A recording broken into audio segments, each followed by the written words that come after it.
Pronto.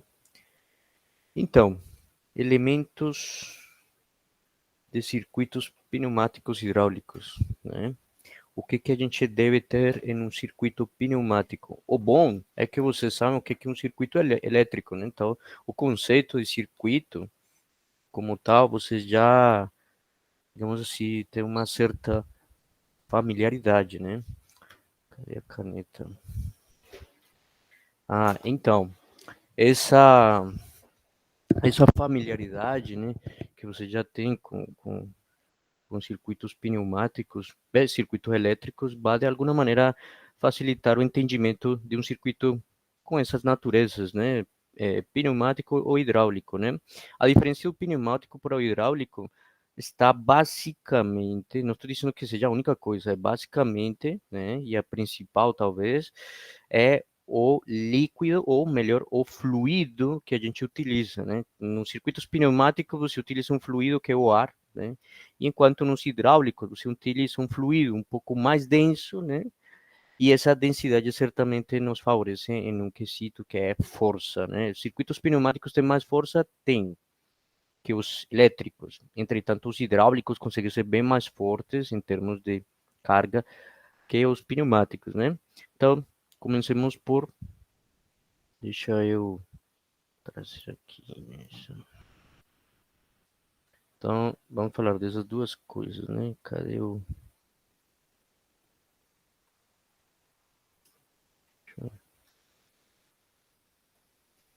Certo. Então, e no circuito pneumático, você vai ter, digamos que, basicamente, esses 12 componentes, né?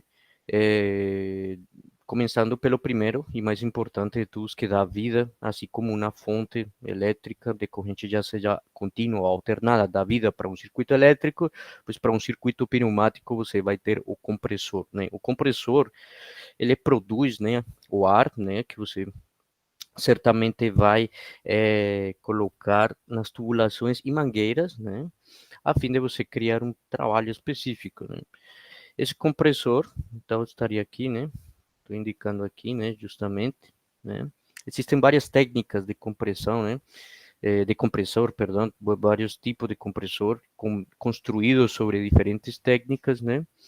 Depois encontramos o resfriador, né? Na sequência vamos ter o separador de condensados, que isso aí eu vou explicar já já, né? Tipo, um por um, né? O que que significa cada um deles.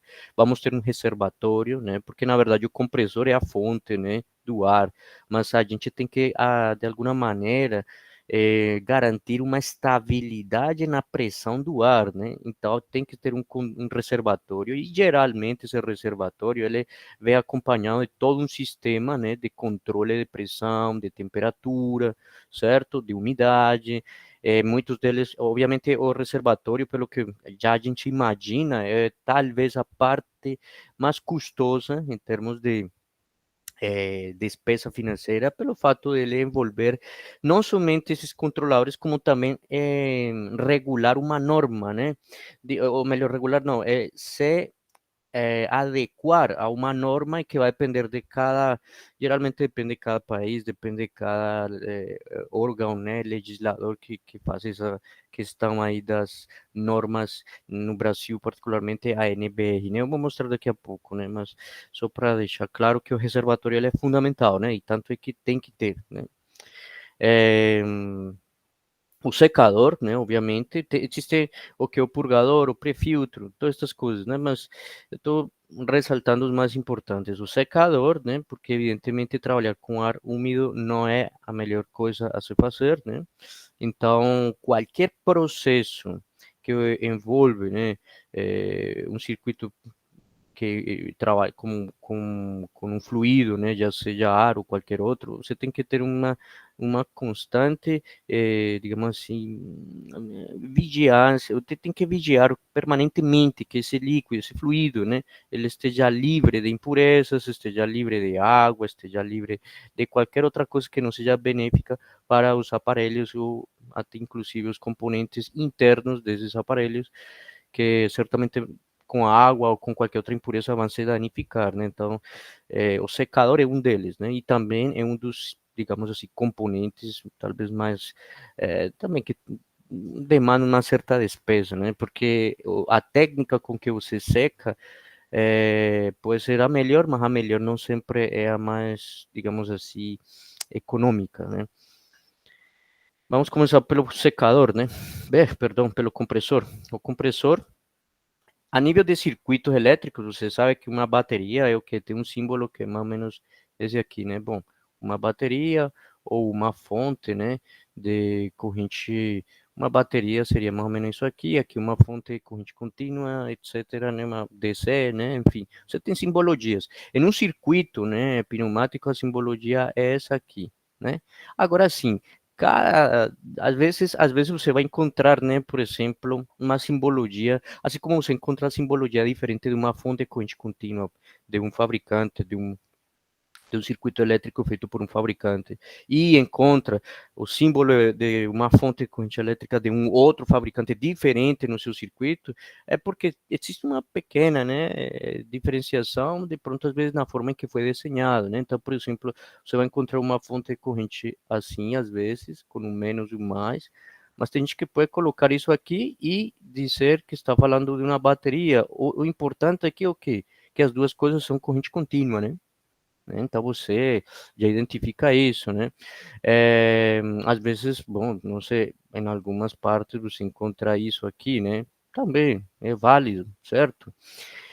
Com os circuitos pneumáticos acontece a mesma coisa. Aqui é o símbolo de um compressor, mas muitas vezes você encontra apenas isso aqui, um triangulinho e um triângulo invertido, né? E um pino, né? Indicando a conexão, a saída de ar. Às vezes, né? E os compressores funcionam de que maneira? Bom, vai depender da tecnologia que eles utilizam, né? Então, aí temos alguns, né? O compressor simples, né? Que é o mais comum, inclusive o de duplação também é bem comum, né? Temos o de palhetas, temos o de lóbulo, né? E temos o de parafuso. Na verdade, o único que muda aí é a técnica, né?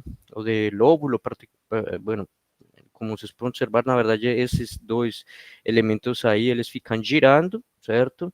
E vão modificando a pressão em cada uma das cavidades, né? Essa pressão é justamente a que a gente, digamos assim, regula, e essa é a que nos produz, nos gera, né, o ar pressurizado que a gente requer para enviar a um circuito pneumático, né? É, de maneira bem sucinta, o que que seria o resfriador, né, o separador de condensados e o reservatório, né? Bom, e qualquer outra coisa que esteja envolvido, vamos ver. Então, o resfriador tem esse símbolo aí que vocês estão vendo, né? Esse símbolo aqui, né? Basicamente, o que que ele faz? Ele retém impurezas, né? Que, que, que o ar pode trazer, né? Alguma impureza sólida, né? E ele também consegue, de alguma maneira, eliminar um pouco o que seria a água em estado gaseoso ou vapor, simplesmente, né? É importante porque de alguma maneira a gente não pode colocar ar pressurizado e ou com uma pequena quantidade de líquido ou vapor de água, né, para algum equipamento. Exemplo, algumas válvulas utilizam um carretel. Uma válvula, na verdade, é o que? Um carretel que fica se deslocando. Então, isso tem atrito, certo? Se você colocar água, com o tempo vai criar corrosão e por aí vai deteriorando a peça, né? Então a água é um inimigo para um sistema pneumático, né? O reservatório, símbolo, é esse que vocês estão vendo aqui, né? Como vocês podem ver, aqui no Brasil a norma, né, que rege, né, digamos assim, o que legisla essa parte da construção, propriamente dito, dos reservatórios, é a PNB 109, né? Eh, e obviamente, algumas das coisas que essa, digamos assim, norma legisla ou indica é a máxima pressão de operação, né? Então, quando se fabrica um reservatório que vai operar em território brasileiro, pois então tem que levar em consideração essa norma que vai dizer tudo sobre quanto é o máximo mínimo de pressão que pode ser estabilizado internamente lá no reservatório, né? É, observem que aqui uma das coisas assim importantes do reservatório, além de armazenar ar, né, é, por exemplo, estabilizar o fluxo do ar, né? Então, controle de fluxo e controle de pressão são coisas diferentes, né? Mas o reservatório já inclui isso, de certa maneira, para assim você poder contar com um fluxo, né, adequado, né, ao longo de todo o seu circuito, todas as mangueiras e tubulações, assim como também garantir uma mesma pressão em qualquer ponto dessas tubulações e mangueiras, né? Então, basicamente, esse seria o papel, um dos papéis mais importantes do reservatório, né? Então, quando se fala de reservatório, você já sabe que está falando de controle de pressão e controle de fluxo, né? Vejamos o secador, né, que já tinha comentado, né? Existem várias técnicas para secar o ar, né? Está sintéticas, né, com materiais propriamente desenvolvidos, né, para esse objetivo, né? Esse seria o símbolo, né? Então, na verdade, a gente poderia dizer assim, ó, eu tenho aqui um compressor, conecto a um, vamos supor aqui, um resfriador. Os símbolos em pneumática não são é, tão legais em algumas coisas, né? É cheio de muito simbolinho, é, em um único elemento, né? Então, por exemplo, um resfriador, aí depois um condensador, perdão, um reservatório, aí depois vem um secador, né? E por aí vai, né? Só que assim, isso aqui certamente a gente não tem como colocar o tempo todo. Primeiro porque um reservatório não é a coisa mais simples de se ter, né? Pelo que a gente já viu, né? E secadores e resfriadores, a gente, para certas aplicações simples, por exemplo, no laboratório, a gente não trabalha com uma extensa gama de equipamentos, certo? E longas distâncias, como para a gente dizer, nossa, temos que estar resfriando o ar a cada tantos metros e temos que estar lubrificando a cada tantos metros, porque o ar, né, adquire propriedades, né, e essas propriedades podem trazer um pouco de, digamos assim, corrosão, podem trazer um pouco de partículas indesejáveis, então a gente tem que estar fazendo isso, né. Mas quando a gente trabalha com circuitos pequenos, como no laboratório, que às vezes não chegam a ser mais de 1 metro quadrado, né, na bancada e etc, né? Então a gente não usa tudo isso, né? E a gente se poupa, é claro, de utilizar um reservatório, um secador e um resfriador. A gente só vai utilizar uma unidade de conservação, que já vou explicar o que é, né? E que a gente vai utilizar também hoje, pelo menos na simulação, tá? E o secador, então, como já estava falando, vai depender muito da tecnologia, né? Então, tem aquele dióxido de silício, tem aquele que funciona com um material sintético ou dry ou light, né, que ele é um material que naturalmente ele absorve tudo aquilo que é líquido do ar, né? Então, esse aqui, na verdade, talvez seja o secador mais caro no mercado, justamente porque é uma tecnologia baseada 100% no material, um material sintético, então certamente esse material torna o produto um pouco mais caro. E a outra é a refrigeração baseada no princípio de condensação, né? Então, tipo, eu pego, faço passar o ar por uma tubulação, né? Aqui, que é o que a gente está vendo aqui, né? Esse aqui, ar seco, né? Vem por aqui e vamos ter aqui como se fosse uma espécie de condensador, né?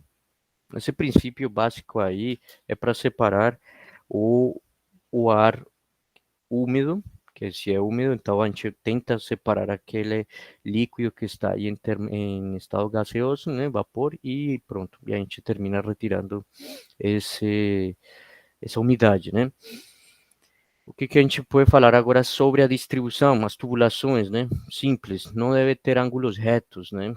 Sempre tem que ter curvatura. Por quê? Porque o ar, quando está viajando sobre uma tubulação, não falo de mangueiras, porque as mangueiras naturalmente ficam curvas, não ficam em ângulo reto, então não tem problema usar mangueira. Mas em tubulações, se você faz uma tubulação e tem uma esquina lá e você tem que fazer uma certa, digamos assim, conexão, ou seria indesejável você fazer essa conexão em 90 graus, porque o ar ele é pressurizado, se ele encontra um ângulo reto, a probabilidade de essa parte da tubulação ser averiada é maior pelo impacto e pela pressão nos pontos mais agudos ser ainda maior, né? Vocês sabem que entre a área de contato seja menor, a pressão aumenta, né? E se a pressão aumenta, você pode ter uma fuga de ar, né? Nesse específico ponto onde você tem um ângulo reto.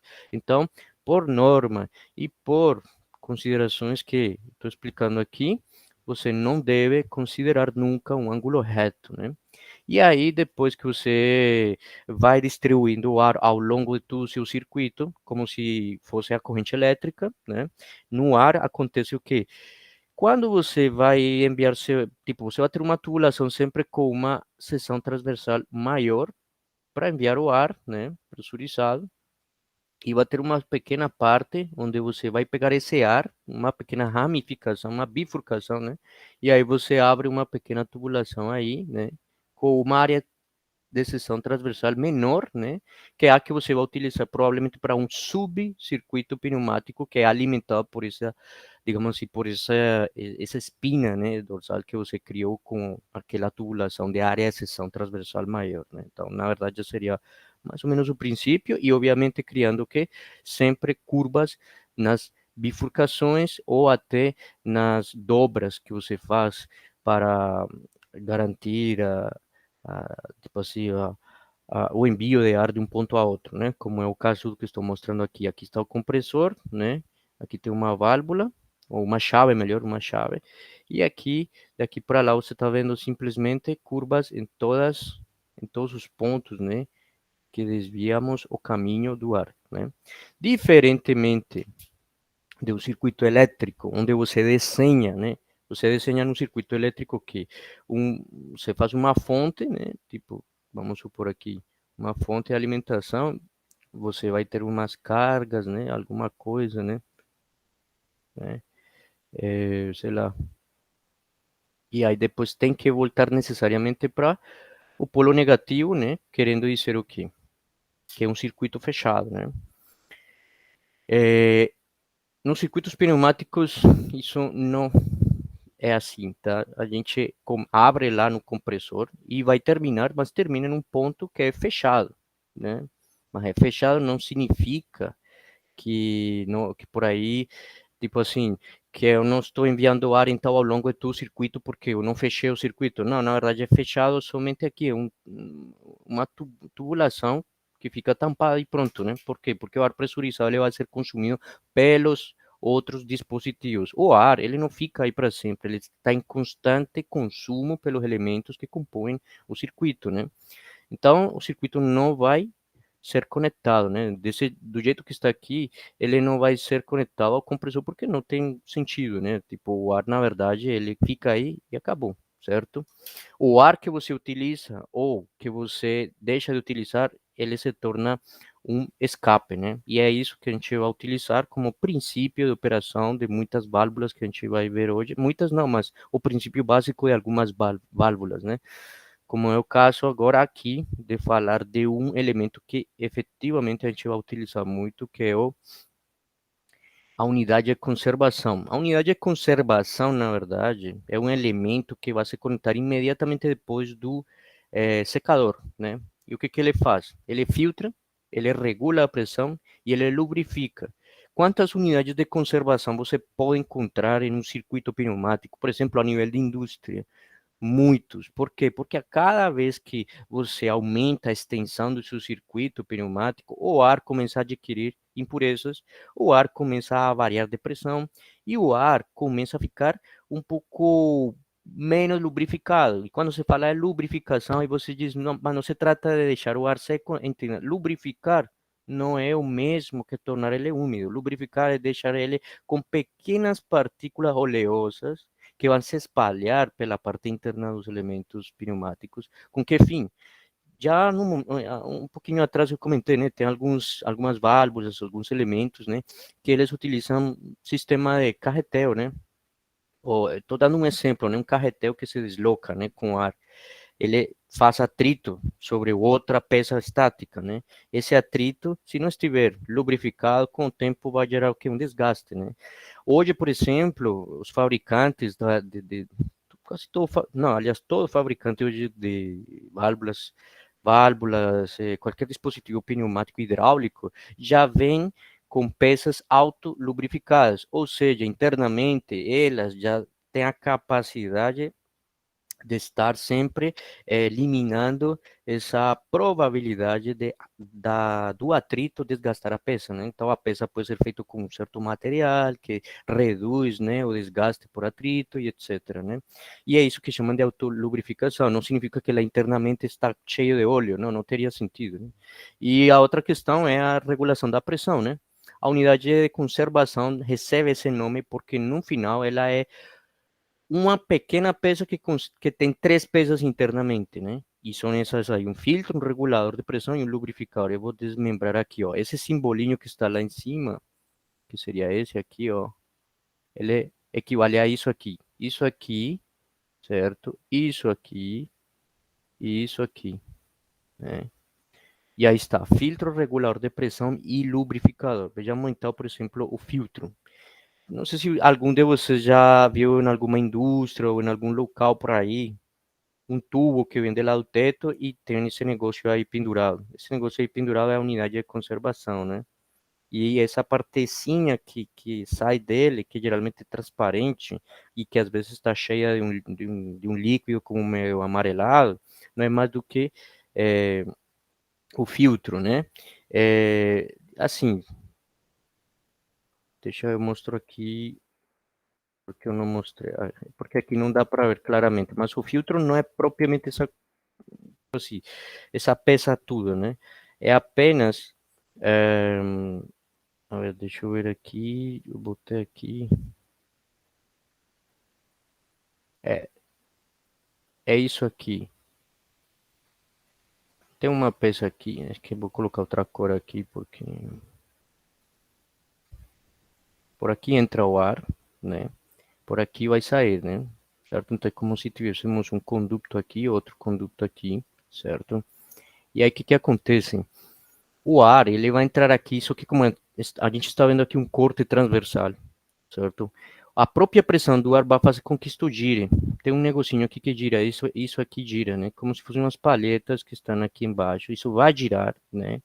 E a própria natureza do movimento rotativo dessas partículas gera uma força centrífuga. Essa força centrífuga, por natureza, vai fazer o quê? O mais pesado vai cair, vai sair daí, e o mais leve vai ficar no centro desse movimento, certo? E isso que está no centro é justamente o que fica nessa região, né? E o que é mais pesado fica de fora, né? E aí o que está no centro vem para aqui, e aí teríamos uma, digamos, um filtro, né? Um filtro do ar, né? E o símbolo é esse que vocês estão vendo aí. Já a regulação é mais ou menos sobre o princípio de uma mola, né? Tem uma mola, esse registro que você vê lá na parte superior, que eu acho que aqui, ó, registro aqui. Se a gente estivesse no laboratório, seria bem mais simples mostrar isso, mas isso aqui, esse registro é no fundo, né, lá internamente é uma mola, né, que eu acho que vocês estão vendo aqui, né, essa mola aqui, ó, né. Quando você aperta essa mola, você termina reduzindo a área de seção transversal por onde passa o ar. Se vocês percebem aqui, bom, eu vou apertando o registro, a mola vai se contraindo. Na maneira que ela vai se contraindo, né, eu vou também reduzindo a passagem de ar, certo? Por esse conduto, que está por aqui, mas na verdade, cadê aqui? Temos, é, aqui tem um pedacinho esse aqui, na verdade, é como se fosse meu ponto de apoio daquele cilindro, daquela haste que vai descendo com o movimento do registro e com a contração da mola, né? Então, dessa maneira, é como se eu estivesse reduzindo a área, né? E quando eu reduzo a área, evidentemente eu posso modificar a pressão, né? Esse aí é o regulador de pressão, né? E temos o lubrificador, que na verdade dentro daquele sisteminha lá tem um canudinho, um canudo, né? Parecido com isso aqui, né? E tem um líquido, né? Esse líquido é um óleo, certo? O que que acontece? Na hora que ele filtra, que está nesse mesmo dispositivo, internamente lá vai ter esse canudo, né? Esse canudo vai absorver, né? vai absorver por causa desse movimento rotativo uma quantidade de óleo e vai se misturar com o óleo que vai sair aqui, né? Nessa posição. O óleo que sai por aqui, ele se mistura com pequenas partículas desse óleo, deixando que o ar que vai para o circuito chegue menos cheio de impurezas, porque foi filtrado, mas ao mesmo tempo com mais, por dizer assim, são pequenas gotas, né? Pequenas partículas de óleo que vão misturar e você não vê, mas tipo estão bem espalhadas, né?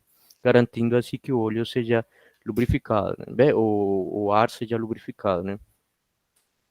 E bom, essa seria como uma breve introdução do que compõe, né, um circuito pneumático, né? Então agora sim vamos falar de uma coisa que nos interessa e que tem a ver, digamos assim, muito com a disciplina de automação, né? É, automação industrial, né? Então seria o quê? Os atuadores e elementos de sinal de comandos que seja pneumáticos e ou hidráulicos, né? Vamos falar primeiro do que seriam os atuadores, né? E atuadores que estão associados a movimentos lineares. Isso significa que cilindros, né? Às vezes você pensaria, não, e motores pneumáticos existem? Existem também, não é muito comum ver, mas existem. E hidráulicos também existem. E são bem potentes em termos de força, né?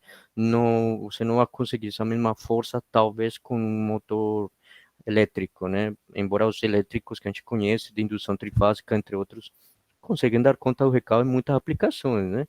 Mas quando você quer algo verdadeiramente forte, a solução é hidráulico. Nem sequer é pneumático, que pneumático ele é rápido. Hidráulico ele é mais lento, mas ele tem muita força, né? Exemplos dessas comparações você encontra, por exemplo, quando você vê uma retroescavadora, né? Tipo, ela utiliza todo o seu sistema, né, de levantar terra, tudo, ela é feito à base de sistema hidráulico. Agora, o controle desses cilindros hidráulicos é elétrico, né? Mas é estranho você ver um sistema pneumático fazer um tipo dessas coisas. Você encontra, por exemplo, um sistema pneumático na garra de um robô na indústria, por exemplo. É rápido, mas garante uma força, certo? Agora, não é rápido na resposta como um sistema elétrico, né? Sistema elétrico, por ser baseado em sinais que tem uma resposta bem, um tempo de resposta bem menor, então, evidentemente, torna o sistema muito mais rápido na resposta, né? Um CLP, por exemplo, naturalmente tem um retardo de 50 milissegundos, e ele é 100% elétrico. Imagine você fazer isso com um cilindro. O cilindro consegue ser bem mais demorado que isso, né? 100 milissegundos, 200 milissegundos, né? De retardo. Então, aí começamos a ter problemas, né? Então, não tudo que você vê que foi feito com um circuito pneumático foi porque ficava mais bonito, não? Às vezes é porque a gente precisava de uma coisa que o elétrico não fornecia, né? A mesma coisa acontece com o hidráulico. Cilindro de simples ação. Esse seria um cilindro em que você só precisa de uma cavidade para enviar, né, o ar pressurizado e deslocar a haste que está aqui no meio, né? Então, por exemplo, aqui, essa cavidade que está aqui, eu injetei ar. Então, isso significa que esse, digamos assim, por assim, esse êmbolo que está aqui, né, ele se desloca, né, certo? E quando ele se desloca, a gente consegue um movimento linear, né? Quando a gente tira o ar, a mola, por um efeito natural da sua restituição, garante que esse mesmo êmbolo retorne para sua posição original. E esse é o famoso cilindro de simples ação, é mais ou menos desse jeito, assim como a gente encontra naturalmente no mercado, na indústria, né, nas lojas, né? É basicamente esse, né? Agora vem o de duplação. A duplação é o quê? Não somente para o avanço, como também para o recuo, ele vai ter uma cavidade. Então, quer dizer que se eu quero que ele avance, eu aplico pressão onde? Nessa cavidade aqui, nessa câmera, né? E depois, quando eu quero que ele recue, eu paro de aplicar ar aqui e aplico aqui. Então, ele recua, né? Basicamente, esse é o princípio. O princípio de operação de um cilindro de duplação e de simples ação é o mesmo, tanto no hidráulico quanto no pneumático. Então, por isso que eu estou juntando as coisas, né? Porque o princípio é o mesmo. Ao invés de utilizar ar, utilizo óleo, por exemplo, no hidráulico. E é o mesmo princípio, né? Aqui já é uma questão de uma haste, né? A haste que você estava vendo lá, que ela ficava somente visível de um lado do cilindro, aqui vai ficar visível dos dois lados, né? já é questão de aplicação, né? Ah, eu quero que se movimente para um lado e para o outro, mas dos dois lados eu vou precisar de um êmbolo. Então, a haste tem que ser passante, né? Tipo, tem que ficar visível dos dois lados, mas o princípio continua sendo o mesmo de duplação, uma câmera para o avanço, uma outra câmera para o recuo, né? E temos também o de múltiplas posições, né? Tipo assim, eu aplico um ar, eu aplico ar para uma certa câmera e ele avança até um certo, eh, digamos assim, espaço, né? Linear. Depois aplico mais em outra câmera e aí consigo um outro deslocamento e assim por diante, né? Então, basicamente é isso, né? Eh, Basicamente esse é o princípio de funcionamento dos cilindros. Tudo está baseado em câmeras, né? Câmeras ou sim, reservatórios, né, que estão, reservatórios não, câmeras ou cavidades que você tem aí, né. Elementos de sinal e comando, né. Então aqui poderíamos ver, por exemplo, assim como você, por exemplo, nos circuitos digitais, você tem a porta END, a porta OR, circuitos lógicos, né. Assim como você tem XOR, todas essas questões, você também tem válvulas que fazem isso, ou seja, são pequenos elementos que, como eu coloquei aqui, são de sinal e comando, né? Então, por exemplo, eu tenho a válvula de bloqueio, válvulas de bloqueio em geral, mas tenho uma chamada de OU, né? O que que seria uma OU, né? Se você aplica pressurização de um lado e não, tipo aqui, aplico pressurização aqui, né? E não aplico aqui, se é uma OU, pues evidentemente vai ter pressão, né? Lembrando que é como se eu tivesse P1 mais P2 igual a. Né? Então, como é isso? Isso aqui é uma disjunção, né? O símbolo dessa válvula é esse aqui, né? É uma válvula relativamente pequena a depender das especificações de pressão. Uma coisa importante a se falar é que a depender da pressão de operação nominal, a válvula pode ser pequena ou pode ser maior, né? Tudo vai depender de quanta pressão ela suporta, né? né? Então, bom, as que você pode ver no laboratório são pequenas, né? São bem pequenas, tipo, que um tamanho parecido com uma borracha, né? Dessas de apagar ou de apagar grafite no caderno, né? Tipo, pequenininha.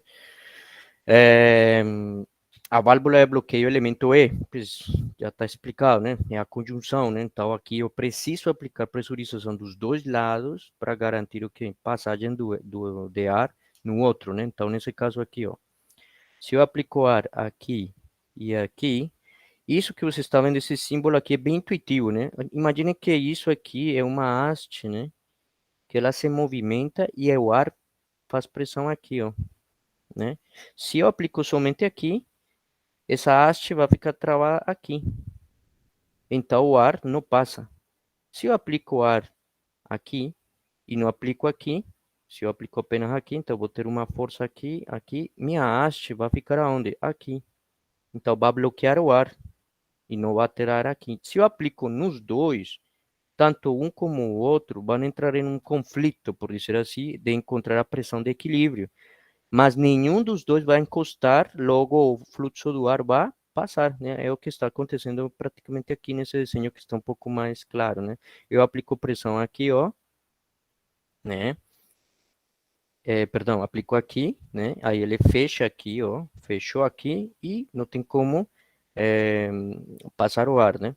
Aqui é a mesma coisa. Se eu aplico nos dois, nenhum dos dois vai fechar, né? E se nenhum dos dois fecha, então não tem passagem de ar. Tem passagem de ar, perdão, né? Então, basicamente, esse é o princípio. Já no OR é o seguinte, se eu aplico pressão do ar de um lado ou do outro, essa esfera, ela vai para lá e tampa o outro, mas permite a passagem de ar, né? Essa bolinha se desloca, né? Aqui, ó, válvula de escape rápido, né? Então, o que seria uma válvula de escape rápido? Eu aplico ar em um sentido, né? Por exemplo, aqui, ó, e o ar vem e passa. Quando eu aplico ar no sentido contrário, que esse caso seria o quê? Tipo assim, vindo daqui, né? Ele bloqueia isto, né? E ela vai por aqui. Ou seja, o que eu estou dizendo aqui? Ela tem dois caminhos, mas são dois caminhos que podem ser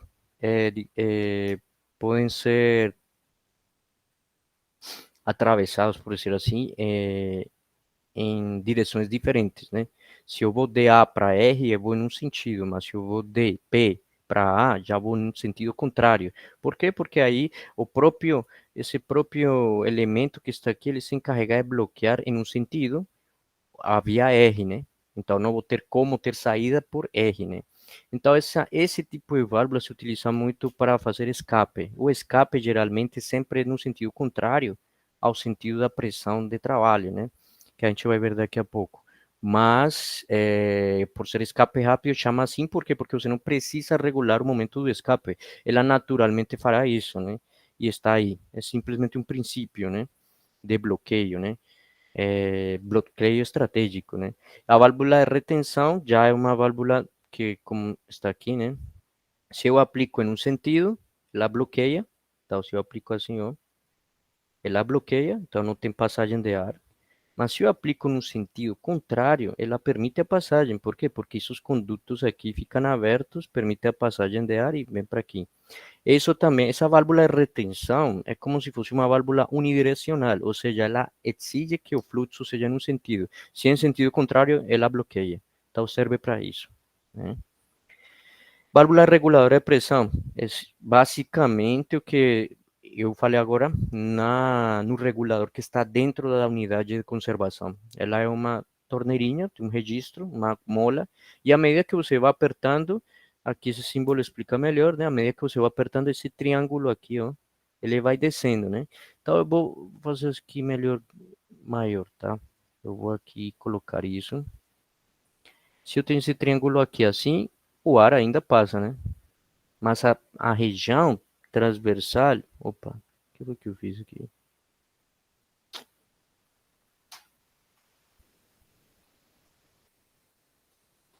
Ah, Caia, aqui, né? A área de seção transversal que eu vou ter aqui e aqui existe, não é pequena o suficiente, mas existe, logo então permite a passagem de ar por essa região aqui, né? Certo? Agora, imaginando que esse mesmo triângulo, que na verdade é um cone, né? Descendo mais e mais, a área de seção transversal vai tender aqui a fechar um dia, né? Então, esse é o princípio irregular. O princípio irregular, a pressão é basicamente o que? Você sempre reduzir a área de seção transversal para assim você poder aumentar a pressão. Se você reduz, aumenta. Se você diminui, você... Perdão, se você reduz a área, né, você aumenta a pressão, né? Se você aumenta, diminui a pressão, né? Basicamente é isso, né? Então, aí você está vendo esse princípio bem claramente aplicado, né? Válvula limitadora de pressão. Bom, aqui já estamos entrando em uma, digamos assim, nomenclatura bem consolidada dos circuitos pneumáticos, porque o símbolo que isso tem aqui não é nada, tipo assim, uma coisa que você de cara vai dizer, nossa, lembrei. É um símbolo relativamente cheio de coisas, né? Mas é isso que eu vou apresentar a vocês hoje, é como a gente ler esses símbolos, né, de maneira sistemática, sem ter que decorar nada, né? Aí então, isso que vocês estão vendo aí, válvula limitadora de pressão, não é mais do que o mesmo princípio da válvula reguladora de pressão, só que ela, na verdade, limita a que o ar que vai passar por uma certa um certo espaço, certa área, seja sempre o mesmo, né? E se não for esse, então ela bloqueia, né? Mas basicamente esse é o princípio da válvula limitadora de pressão e é essa a mesma que a gente encontrou lá na unidade de conservação, é a mesma coisa, né? Só que aqui você vai encontrar ela sozinha, né? Certo? Sozinha, só que lá na unidade de conservação você encontra ela em conjunto com um filtro e um lubrificador, né? Válvula de controle de fluxo unidirecional, né? Então, ela só permite que o fluxo, aqui é basicamente o seguinte, no outro a gente tinha válvula de bloqueio, né? Que era como em um sentido ela vai, no sentido contrário ela bloqueia, né? Aqui é basicamente o que? Em um sentido, ela permite a passagem de ar completo, ou seja, o fluxo completo na seção transversal totalmente cheia de ar. No sentido contrário, ela na verdade controla o fluxo. Em outras palavras, quando controlo o fluxo de uma coisa, eu estou fazendo o quê? Ganhando ou diminuindo, ganhando ou perdendo velocidade, né? Então, quando eu digo fluxo controlado, eu estou de alguma maneira o quê? Indo por aqui, né? Pá, e aqui eu tenho um fluxo de ar relativamente pequeno a depender de quê? Do encontro desse êmbolo aqui com essa área daqui, né? Essa pequena parcela aqui. Se eu, digamos assim, elevo esse êmbolo, vou ter maior seção de área, logo vai passar mais ar. Logo, então, ele flui cada vez mais próximo do seu fluxo natural, ou livre, que chama, né? Já no sentido contrário, sempre será livre, né? Porque o ar, ele não vai passar por esse conduto, ele vai passar por esse daqui, e ele se vai desviar por aqui e por aqui. E quando chega aqui, ele se junta tudo de novo, a mesma quantidade de fluxo se encontra nesse ponto, mesmo que tinha aqui, poderíamos dizer que chegou aqui, deve ter perdas, claro, por atrito e toda esta questão, mas obviamente poderíamos considerar desprezível, então, no sentido contrário, o ar se mantém no fluxo natural, certo? Antes de entrar no componente, na válvula, né? Então, no fluxo, o fluxo, em um sentido, ele é controlado, ou seja, ele é regulado, e no sentido contrário, ele é fluxo, como se não tivesse nada, uma simples mangueira, só isso, né? Válvula de controle de fluxo unidirecional com acionamento mecânico regulável. É basicamente isso aqui. O único que muda aqui é o quê? Observem que o princípio sempre é o mesmo. Aqui tem uma peça, né? É meio cônica e ela vai descendo ou subindo. E aqui tem uma mola, né? E ela vai descendo ou subindo, depende de quê? Disso aqui, né? Que vai está acima desse êmbolo, né? E isso aqui pode subir e descer. Se isso aqui desce, né? Certamente isso aqui também vai descer, e isso aqui vai descer também, diminuindo a área de seção transversal. Se isso aqui sobe, né? Obviamente isso aqui também sobe, isso aqui sobe e aumenta a área de seção transversal, né? E ela regula o fluxo de maneira unidirecional, né? Por quê? Porque evidentemente se eu boto desse jeito, ela só vai sair nesse sentido também, né? Agora, se eu botar aqui pressão, certo? Ela vai bloquear isso aqui, né? Então, não passa ar. Por mais que eu queira, não vai passar ar, certo? Então, esse seria o objetivo do, da válvula de controle de fluxo unidirecional, só que com acionamento mecânico. Então, isso aqui poderia ser uma chave fim de curso, em outras palavras, né? Por dizer assim. A gente vai encontrar chaves de fim de curso acopladas, né, a válvulas, né? E aqui entramos na questão das válvulas direcionais, né? Que são justamente essas que têm símbolos um pouquinho mais complexos, mas que não são complexos, apenas um pouco, eu diria, muito, muito robustos, né? Com muita simbologia e são bem diferentes um do outro, né? Por exemplo, bom, daqui a pouco eu mostro, mas aqui é uma válvula direcional, certo? Já vou explicar como é que se faz a leitura disso, o que ela quer dizer, né? Isso aqui tem nome, sobrenome, especificação, estado atual, inicial, enfim, repouso, tudo, acionamento, recuo, etc. Tudo isso tem a partir desse desenho aqui você deve identificar o que ela faz, né? Essa válvula aqui, por exemplo, ela é uma válvula normalmente fechada, certo? Essa aqui, por exemplo, é também normalmente fechada, NF, aqui NF, aqui NF. Aqui é uma válvula que permite que o fluxo de ar tenha dois estados diferentes, né? Essa aqui também dois, essa aqui também dois e essa aqui também dois. Então eu falei duas palavras-chave até agora. Normalmente fechada, que vocês já sabem o que é, se vocês comparam com circuitos elétricos, e dois estados. O estado de uma coisa, intuitivamente, algo que a gente já sabe o que é, né? Por exemplo, uma chave. Uma chave está on ou está off. E ela pode ser NA ou NF. E outra coisa, se você liga ela, é um estado. Se você fecha ela, é um estado. Se você abre ela, é outro estado. Então, o estado de uma válvula é justamente isso. Se ela é NA, ela pode ir para NF. E se eu mudo esse estado, só tem outro estado para ir, que é outra vez NA. Seria outra vez NA. Então, ela fica comutando entre estados, Só que podem ter mais de 2 estados, pode ter 3 estados, né? Ou 4 estados, mas geralmente o que bom, eu já vi por aí é 3, certo? Mais do que isso, não é muito comum, sabe? Mas geralmente chega a 3 estados, né? 3 e sim, 4, mas tudo bem. Em 3 está bom. Vamos ver aqui alguma dessas, né? Que mais? O acionamento dessas válvulas aqui, todas que estamos vendo. Então, por exemplo, essa válvula aqui, ela tem um acionamento, certo? O acionamento aqui e tem um outro acionamento, mas é o acionamento que a gente chama de retorno, né? Aqui também tem um acionamento e um retorno, acionamento e retorno. Só que a gente está notando que tem uns simbolinhos, né? Uns têm uma seta, outros têm um pontinho dentro de uma esfera com um triângulo e um retângulo. Tudo isso quer dizer uma coisa. Então, cada uma dessas coisas tem um significado, né?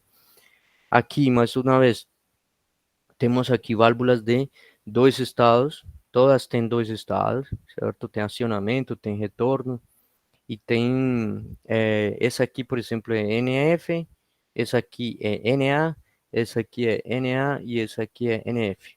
Ah, vamos ver como é que funciona isso então.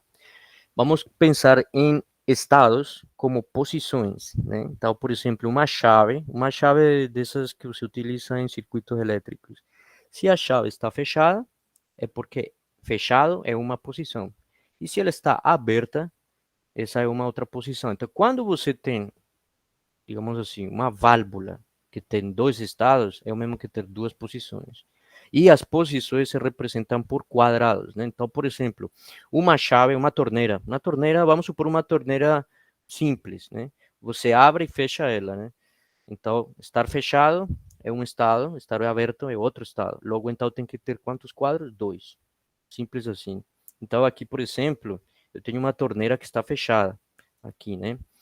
Se ela está fechada, ela não pode ter seta conectando. Então, como funciona isso? E aqui é super importante prestar atenção, né? Uma válvula tem posições, um número de posições a depender do número de estados, né? Então, aqui eu tenho um quadro, certo? E aqui tenho um outro quadro. Então, essa válvula, ela comuta entre 2 estados. Por enquanto, é o único que eu sei. E essa aqui, obviamente, como é a mesma, obviamente tem os 2 quadros e também. Só que agora tem outra questão que é bem sutil, mas que faz uma diferença enorme na hora de saber qual é o estado natural daquela válvula. Eu estava comentando aqui com vocês, comparativamente falando, né? Se eu tenho uma chave lá, um comutador, um interruptor, né? Ele é normalmente fechado ou normalmente aberto? Um pulsador, ele é normalmente fechado ou normalmente aberto? Umas duas coisas, né? Mas sabemos que ele tem 2 posições. O que a gente quer agora entender é como identificar se uma válvula é NA ou NF a partir do desenho, do símbolo, né? É, sim, é uma coisa bem sutil. Na verdade, ó, eu vou apagar até inclusive isso porque não vai me ajudar aqui, né? Aqui, ó, uma coisa bem sutil. Fora desses 2 quadros tem um pino aqui e outro aqui. Só que aqui nesse outro desenho que está aberto, o pino está desse lado e desse lado. Somente os que estão do lado de fora. Quando esses pinos estão desenhados no primeiro quadrado, como é o caso aqui, nesse primeiro caso, é porque o estado natural dessa válvula está aqui, nessa posição, certo? Quando esses pinos estão desenhados no outro quadrado, é porque o estado natural dela, ou seja, condições iniciais, é esse aqui. Então, isso vai definir uma coisa, vai começar a dar um sentido para a válvula, quando você faz a leitura do símbolo. Significa que, naturalmente, essa torneira ela está fechada e aqui, naturalmente, está aberta. Agora, como é que eu descobri que aqui é fechado, né? Fechado, e aqui é NF, né?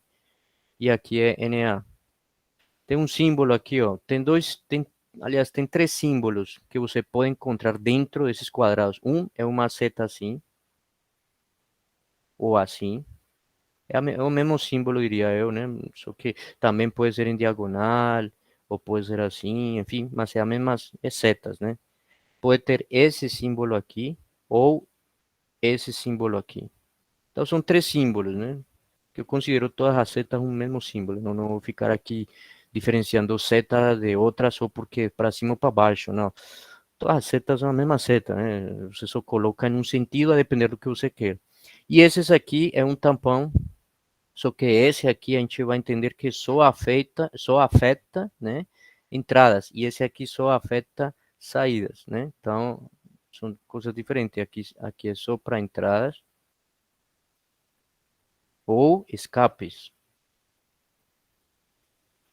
E esse aqui, saídas, só que aqui não se usa muito a palavra saída, se fala utilizações.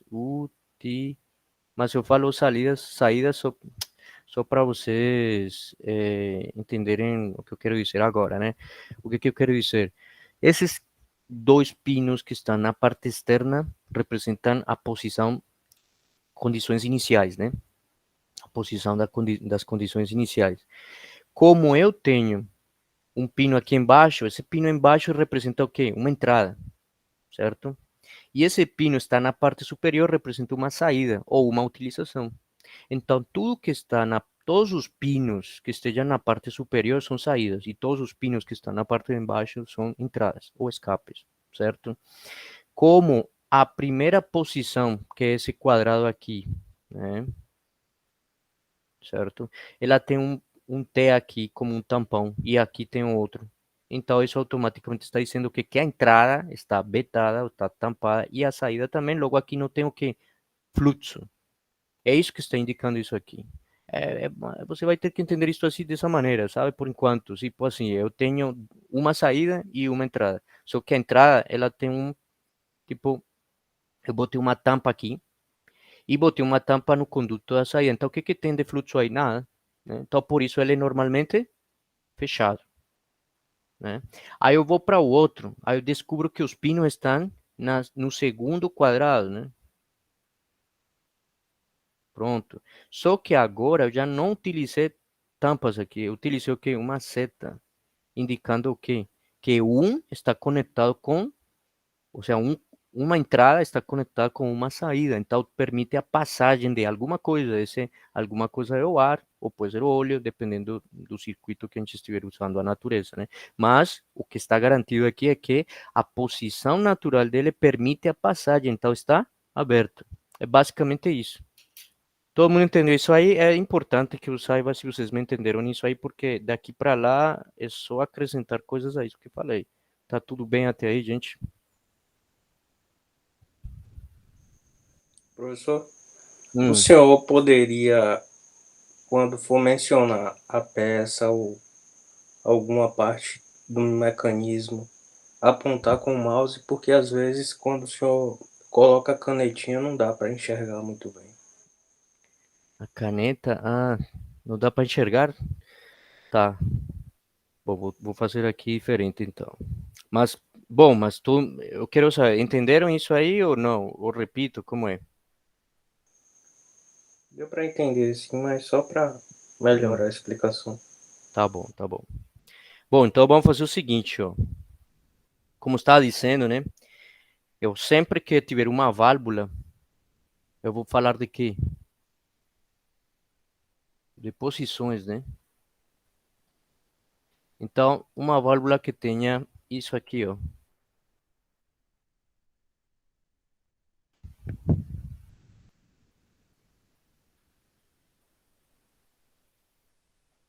É uma válvula com quantas posições?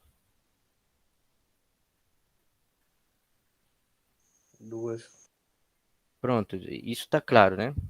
Agora sim, se a gente começar a enumerar as posições, que é uma coisa que a gente tem que fazer, as posições se enumeram de direita para esquerda. Você que está vendo lá também, mesma coisa, né? Direita para esquerda. Então, posição um é essa aqui, sempre. A posição um. Essa aqui seria a posição 2, né? Se eu colocar outra posição aqui, seria a posição 3 e por aí vai. Se eu coloco uma posição aqui, automaticamente virou o quê?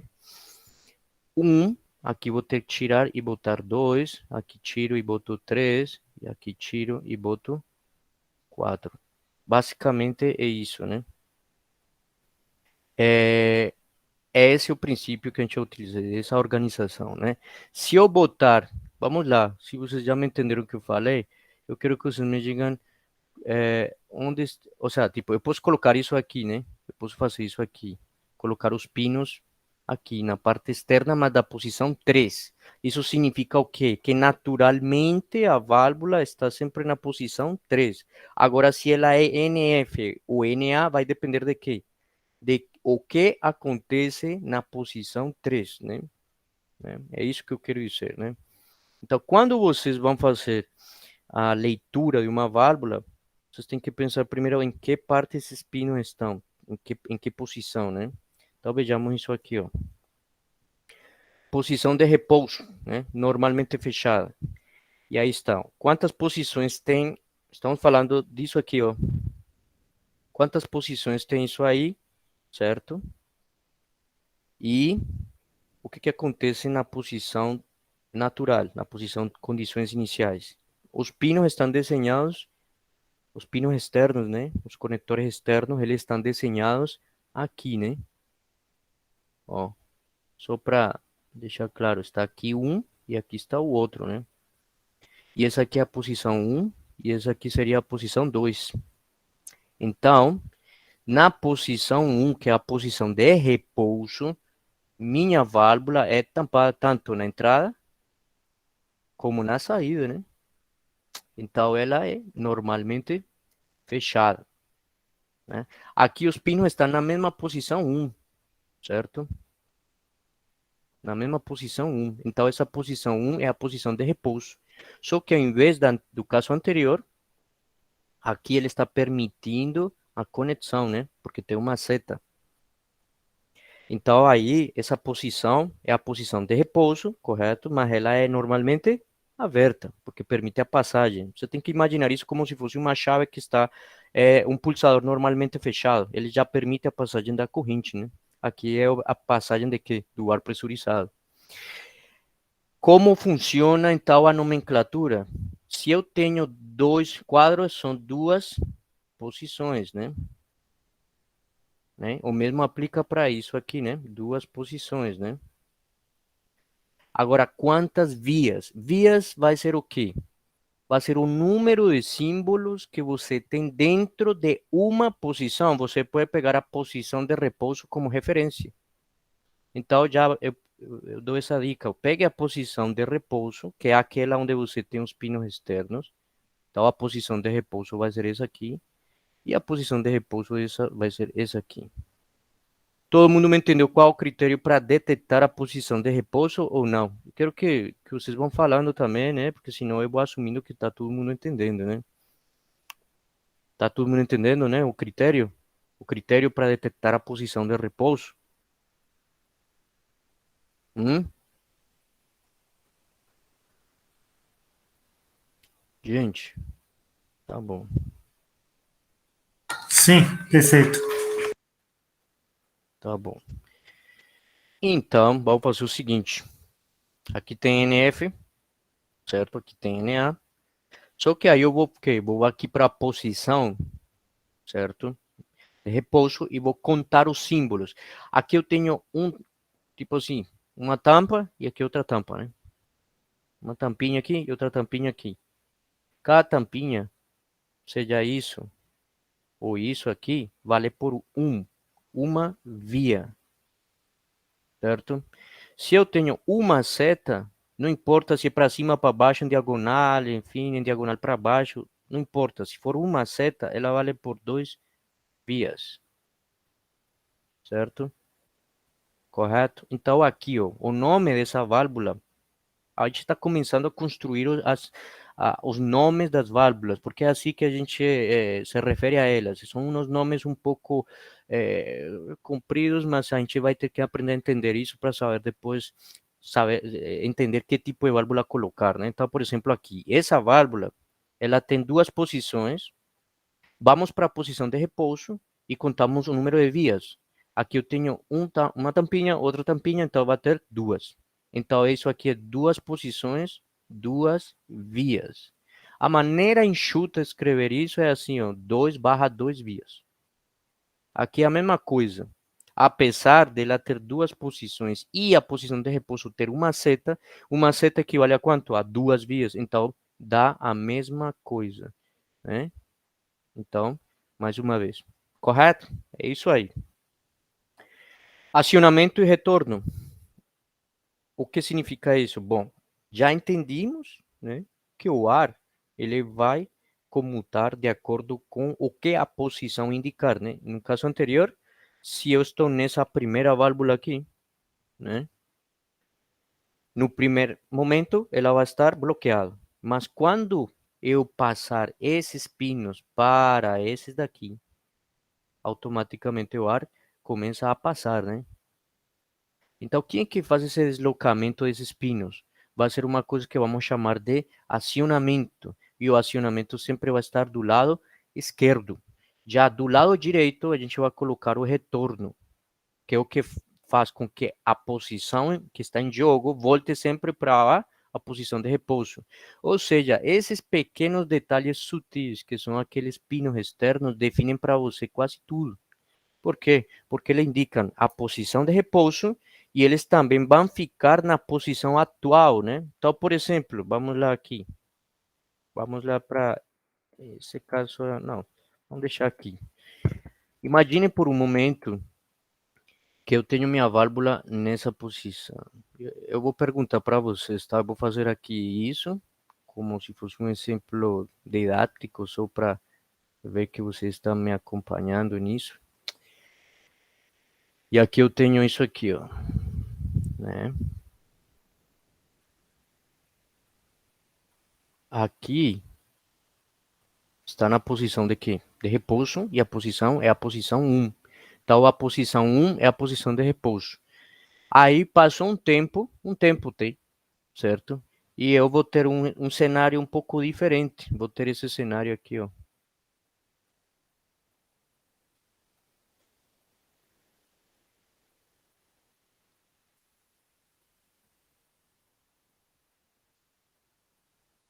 Só que agora eu vou ter isso aqui, ó. O que foi que aconteceu nesse tempo T? Alguém pode me responder isso?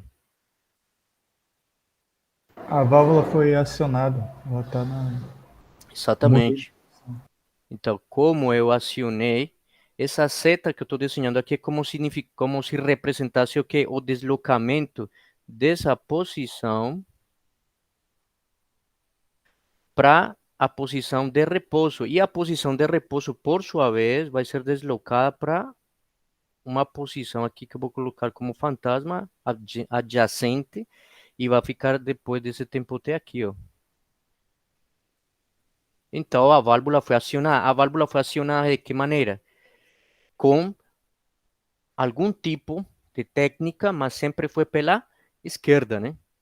Já se eu quero que essa válvula, após um tempo T, né? Se eu quero que após um tempo T, de estar nessa situação aqui, ela volte para a posição original, eu teria que agora aplicar uma outra técnica, certo? De deslocamento dessa posição para a sua posição original, de tal maneira que os pinos externos fiquem outra vez, certo? Saindo e entrando da posição número 1. O fato de eu deslocar, né? O fato de eu deslocar por acionamento, né? A posição não significa que mude o número das posições. Aqui vai ser posição 1 e aqui vai ser posição 2. E aqui vai ser posição 1 e aqui também 2. Então, esses nomes, essas numerações vão sempre ficar fixas, né? Não mudam, né? Bom, e como é que funciona o acionamento e retorno? Pois aí vai depender muito também do que você quer. Se você quer acionamento por um botão pneumático, por alavanca, chave fim de curso, qualquer tipo de técnica de chave fim de curso que você conheça, por solenoide, né? Ou seja, você vai ter uma tecnologia específica para um acionamento se você quiser, né? E para o retorno também você pode ter todo esse tipo de tecnologia. Em outras palavras, vamos olhar isso aqui, ó. Tem duas normas bem conhecidas, a europeia e tem a norma ISO 1219. E essas normas estabelecem as numerações para esses pinos. E a partir deles, você vai identificar por onde entra o ar e por onde pode sair. Ou seja, se por um pino você tem que injetar ar, você não pode esperar que saia, entendeu? Então, por isso tem uma numeração para isso que todo fabricante respeita, para assim a pessoa que for utilizar já logo ficar sabendo, né, de antemão o que deve ser feito, né? Então, por exemplo, aqui, ó, vamos pegar esse exemplo, já é uma válvula um pouco com um pouquinho mais de coisas, mas vamos logo desmembrar isso, né? Quantas posições tem essa válvula, gente? Obviamente eu estou falando aqui já tudo, né? Não faz nem sentido perguntar, mas eu quero que vocês vejam que, de acordo com o que a gente falou, né? Tem dois quadros, né? Então ela tem duas posições. É só contar os quadros, né? Aqui tem um quadro, né? E aqui tem outro, certo? Então temos duas posições. Beleza. Qual a posição de repouso, gente? A número 1. Isso, por quê? Porque tá com as duas. Eu não lembro agora o nome, mas os dois tracinhos externos ao quadro. Isso. Os pinos externos, eles estão conectados na posição que você falou, a posição número 1, né? Então, a posição número 1 é a posição de repouso. Já identificamos uma coisa. Agora, ela é normalmente aberta ou fechada. Aqui você já não tem apenas dois pinos, né? Tem três. Aí onde se faz necessário usar a norma. O que que a norma diz? Olha, tem vários métodos. A norma europeia utiliza letras, né? Mas as letras, elas são finitas, os números são infinitos e, de alguma maneira, a norma americana me parece um pouco mais praticável. Por quê? Ela diz o seguinte: se você está falando de utilizar um escape, ou seja, uma saída de ar, utilize números ímpares. Então, aqui está, ó, escape número 3, 5 e 7. Se você tiver outro escape, é só colocar o quê? 9 e por aí vai, né? Já para as utilizações seria o que? Por onde vai sair o ar, né? Escape, certo? O escape também é uma saída, mas é uma saída que não vai ser utilizada para nada, certo? Por isso a diferenciação entre escape e utilização, porque se supõe, né, que as utilizações são o ar pressurizado que você vai utilizar para acionar alguma coisa, né? Então existe uma diferença entre as duas saídas, escape e utilização. A utilização é para efetivamente realizar algum trabalho, enquanto que o escape é uma saída que não tem trabalho nenhum, é somente para jogar no ar, né, ou no entorno, no meio ambiente, por dizer assim. Claro que tem algumas condições também para isso, né, porque a gente não pode estar jogando ar contaminado para o meio ambiente e tem umas normas para isso, tem alguns dispositivos que se colocam no escape, inclusive para diminuir a poluição sonora também, porque os escapes não são nada legais, né, do ponto de vista de barulho, né, ruído, né. A pilotagem eu vou explicar daqui a pouco, mas é simplesmente o que? Também tem, na norma europeia são letras, certo? Só que na norma americana você utiliza números de dois dígitos, certo? E o primeiro dígito representa uma coisa, enquanto que o segundo vai representar o objetivo do acionamento ou do retorno. Eu vou explicar já já isso, porque agora acho que eu vou me focar por enquanto em identificar como utilizar as numerações de utilização em escape, né? Aqui, por exemplo, na posição de repouso eu tenho um e aqui tenho dois. Posição de repouso é a um. Na posição de repouso eu tenho quantas vias, né? Temos que contabilizar as vias na posição de repouso. Temos quantas? 3. Então, essa válvula é de quantas posições e quantas vias? 3 vias e 2 posições, que se escreve como? Se escreve dessa maneira aqui, ó, 3/2 vias, né? A outra questão é, sabemos, Professor, uma, diga. uma pergunta rápida. Uhum. Existe a possibilidade da válvula ter 3 vias em uma posição e duas na outra? Não, né? Porque ela precisa Não, de. não, não. Sempre tem que conservar a mesma coisa. Só que aí, como dica, sugerir que pegue sempre a de repouso e faça a contagem. Mas esse mesmo número de vias que você tem na posição de repouso vai ter em todas as outras posições. Tem que ser o mesmo, certo? Certo. Aí então vamos lá. Estando na posição de repouso, eu tenho aí 3 vias, né? Porque a seta vale por 2 e aquela tampa vale 1. Então, pronto, temos 3 vias. Agora, com a numeração da norma ISO 1219, você percebe, né, que tem uma que diz 1, né? Número 1. 1 significa o quê? 1 somente significa pressão, ou seja, é por onde tem que entrar a pressão, certo? E só pode entrar a pressão do ar que você produz no circuito, né? Já que você não tem como colocar aí uma mangueira conectada a um cilindro, não pode. Não, porque aí só pode entrar ar pressurizado. O 3 é o número ímpar. Se tivesse 5, é ímpar, né? 3, 5, 7, aí você já descarta que 3, 5 e 7 são saídas, mas que você vai ter que colocar ou algum silenciador, porque por aí vai ter um escape, né? E os números pares, temos que números pares aí? Temos somente o número 2, então ele é uma utilização, ou seja, que esse ar que vai sair por aqui, ele pode ser utilizado por um cilindro, né? Entre outras coisas, né? Um exemplo, né? Então, já de antemão, a gente já sabe, né? Com a numeração, o que é para ser utilizado, o que é para ser escape, ou seja, residual, e o que obrigatoriamente representa uma entrada de pressão.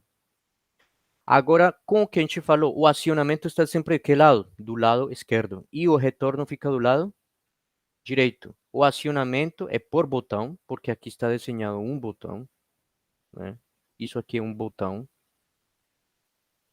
Então, acionamento por botão, manual, por exemplo.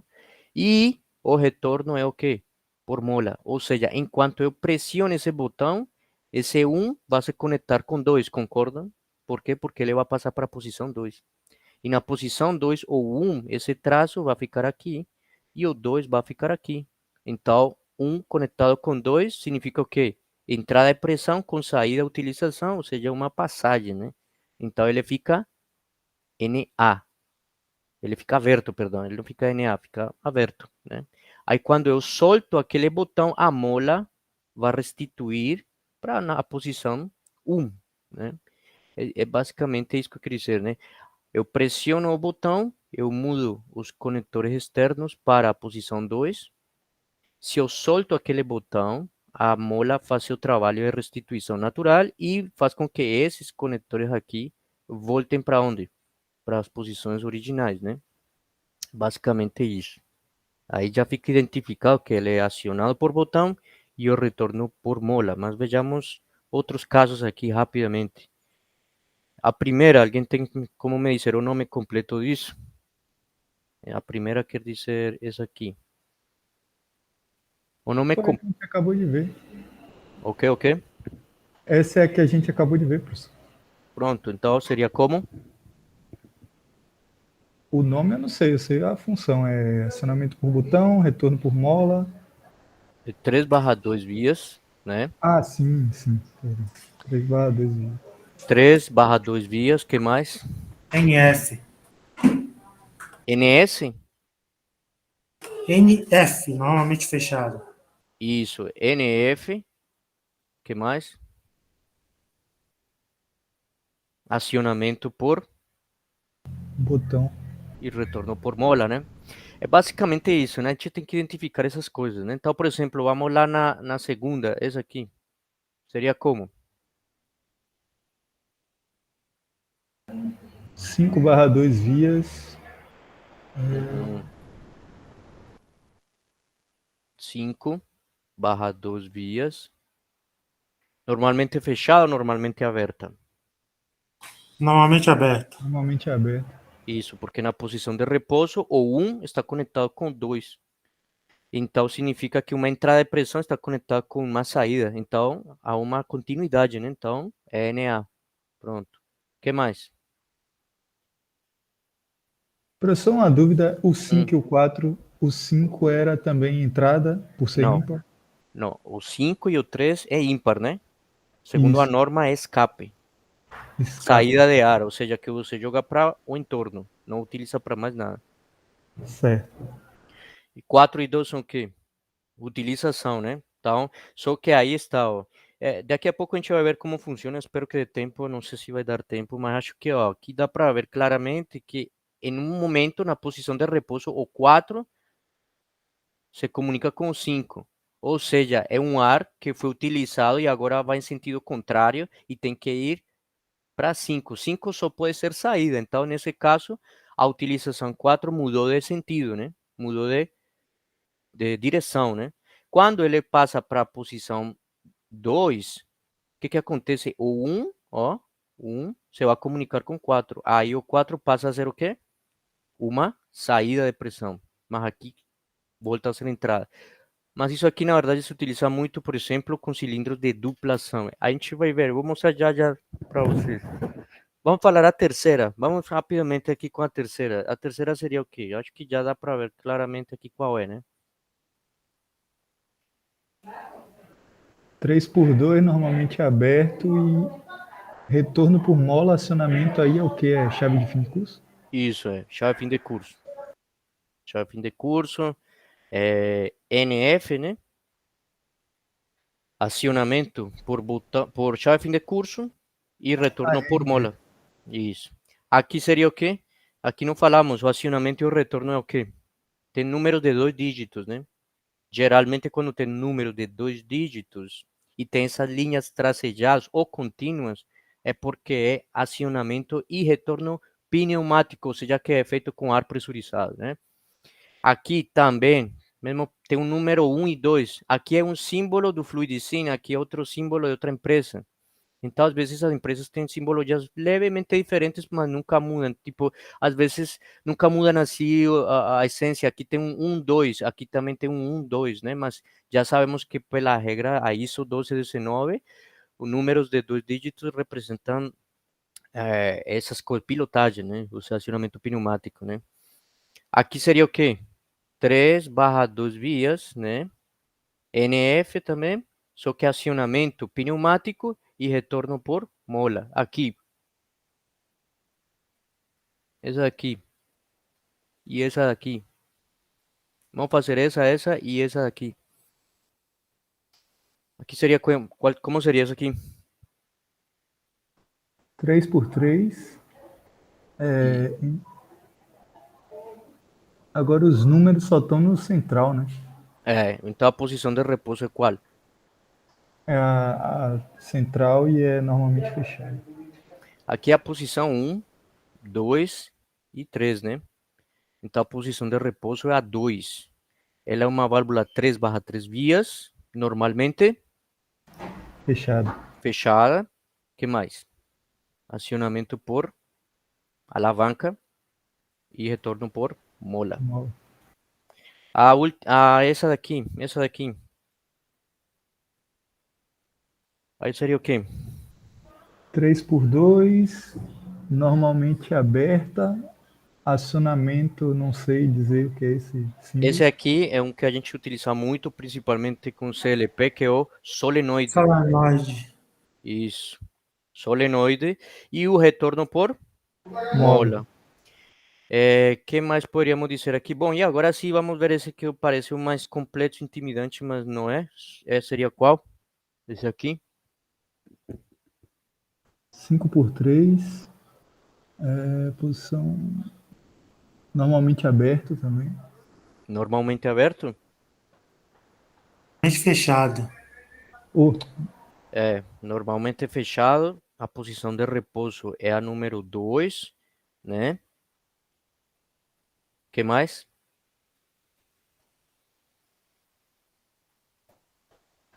esse Aciona, acionamento, professor, é mola e alguma coisa? é o que chamam de acionamento combinado, misto. Tem mola, tem manual, tem solenoide.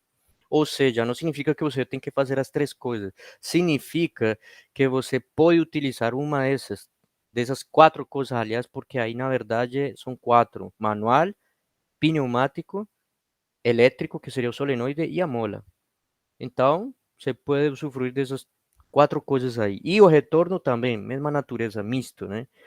Essa seria como a ideia da interpretação desses símbolos aí, tá? Vamos ver aqui, ó. Esse aqui, ó, seria como?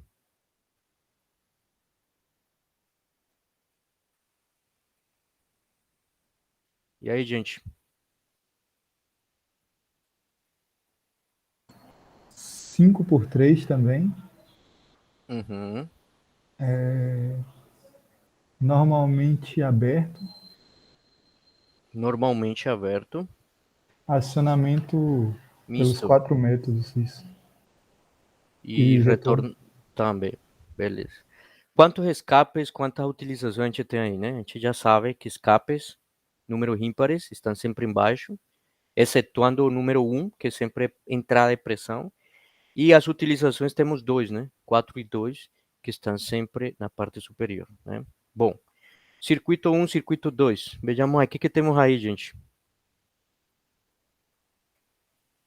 Olha, só como para a gente não ficar muito desconectado de tudo isto, eu vou... Vocês estão vendo aí, né? Deixa eu ver.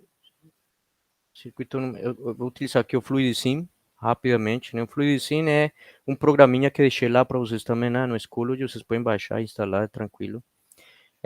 O que vocês vão fazer aqui? Na verdade, eu vou fazer só um circuito para que vocês entendam como que funciona isso. E o FluidSim, na hora de simular, ele até que é bem didático nessa interpretação das posições, dos escapes e das utilizações. Eu vou utilizar aqui, vou fazer esse primeiro circuito aqui, o número 1. Deixa eu colocar...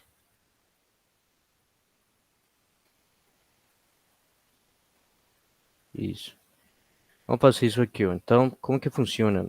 É, aqui ele tem um cilindro duplo, duplação. É só trazer, arrastar até aqui. Tem essas válvulas, né? Essas válvulas aqui, na verdade, no FluidSim, elas vêm pré-prontas, como também podem vir, digamos, parcialmente prontas e você configurar. Eu prefiro aquelas que você configura, porque às vezes é mais fácil, né? Você colocar o acionamento que você quer, o retorno que você quer, enfim. Então, por exemplo, aqui tem uma válvula, ó, 3/N vias. 3 significa o quê? Sempre o primeiro número, o primeiro 3 significa o quê? O número de vias, né? E o N, o número de posições, né? Sempre nessa ordem, né? 3/N vias significa 3 vias e N posições, né? Então, como eu quero criar uma válvula desse tipo, ela tem que ter 3 vias, né? Então, eu vou escolher isso aqui. Só que ela vem assim, limpa, né? Aí eu dou 2 cliques e venho e configuro, né? São duas posições. Se eu quisesse 3 posições, olha aqui, 4. Aí, ó, ficariam 4 posições. Só que eu não quero 4, né? Então, quero só 2 posições, né? Aí eu quero desse jeito. Qual a posição? Olha que aqui ele tem um pontinho para você escolher a posição inicial, que seria a posição de repouso, né? Aí eu vou escolher a posição inicial aqui, ó. Eu quero que seja isso aqui, né? Então eu vou escolher isso aqui.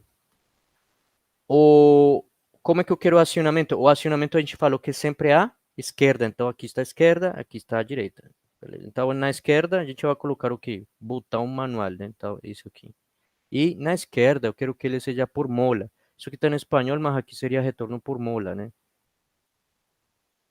Aí pronto. Vamos dar aqui um aceitar aqui, pum, ok. E pronto, tá feito. Eu vou aumentar aqui, eu acho que dá. É isso, dá para aumentar. Aí pronto. Desse jeito está feito, né? Eu coloquei duplação aqui, mas na verdade, porque esse desenho aqui é de outro fabricante, mas aqui na FluidSim, que é da Festo, né? O desenho não é esse, eu coloquei o que não era, deixa eu tirar. O desenho é esse aqui, ó, esse aqui, esse aqui, certo? Como é que vai funcionar isso? Então já sabemos, olha, ele já vem com a numeração pronta. 13 é o quê? Escape. Então se é escape, eu tenho que colocar um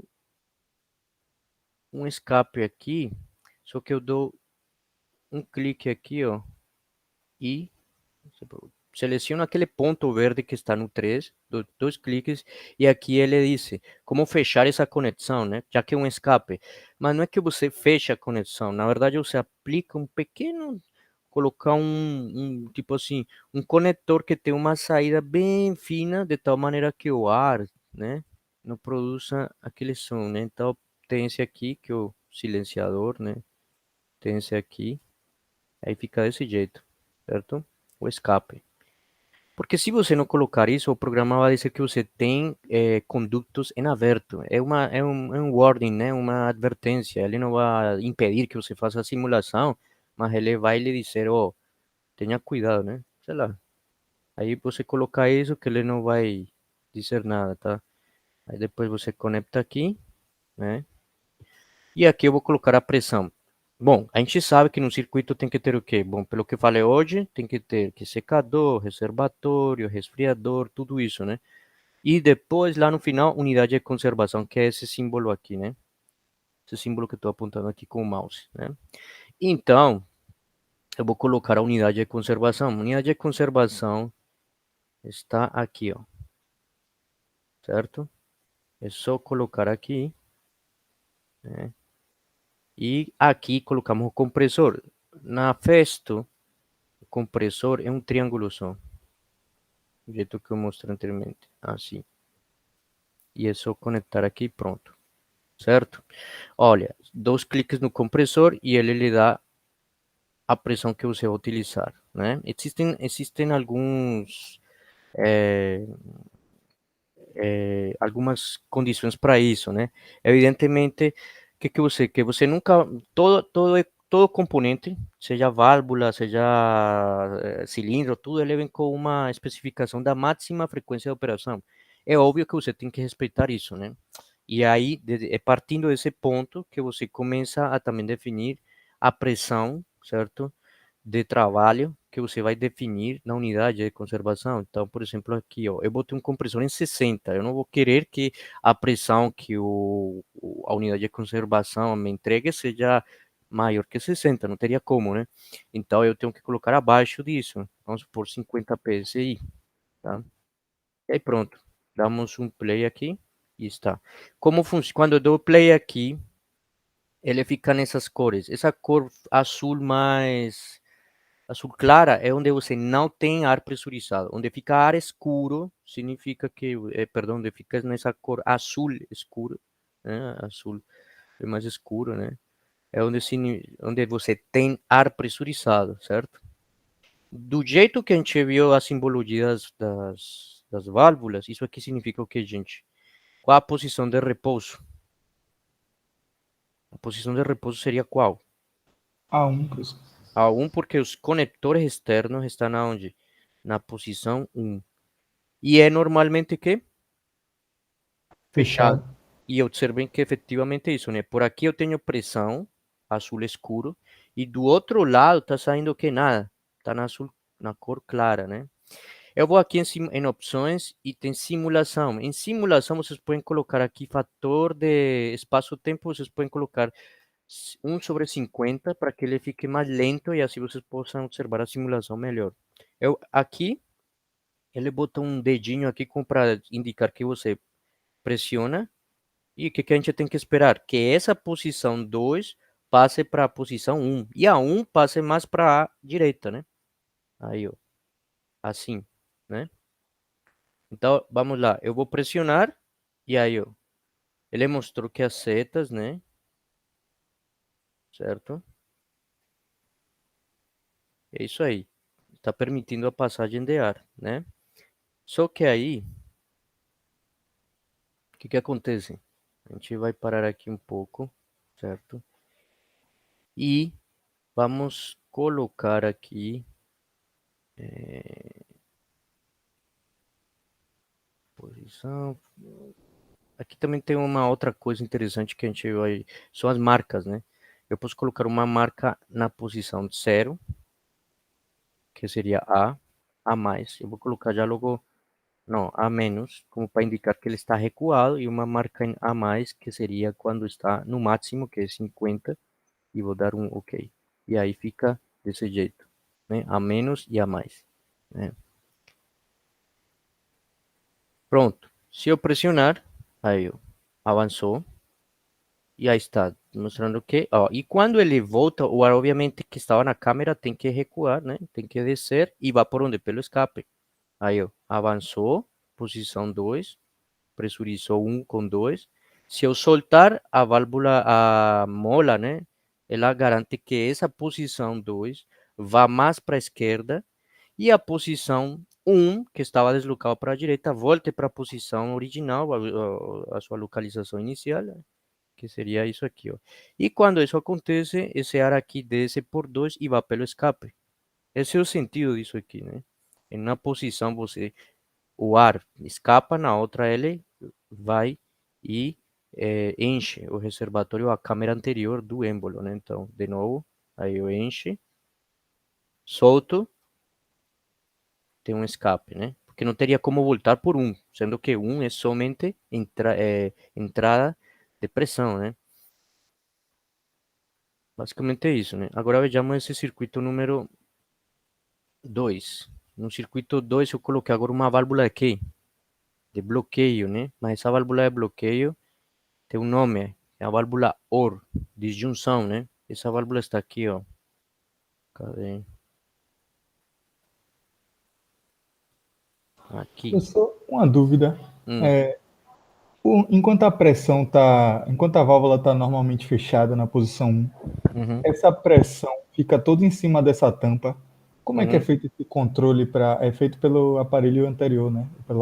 Isso é, pela unidade de conservação. Isso. Aí no Exatamente. momento que você abre, aí a pressão diminui, porque o ar tem mais espaço para Isso, percorrer, e aí ela regula isso e mantém a pressão. isso, Ah, isso, entendi. exatamente. É isso, por isso que é super importante utilizar a unidade de conservação. No laboratório, na prática, presencialmente, eu sempre utilizo a unidade de conservação. A gente não usa, né, secador, resfriador, tudo isso, que é mais a nível industrial, mas a unidade de conservação é obrigatório, tem que ter, né? Então é por isso mesmo. Bom, é, vamos fazer esse circuito número 2, né? Vou tirar aqui essa linha. Vou deslocar aqui. E vou copiar e colar isso aqui para não ter que, né?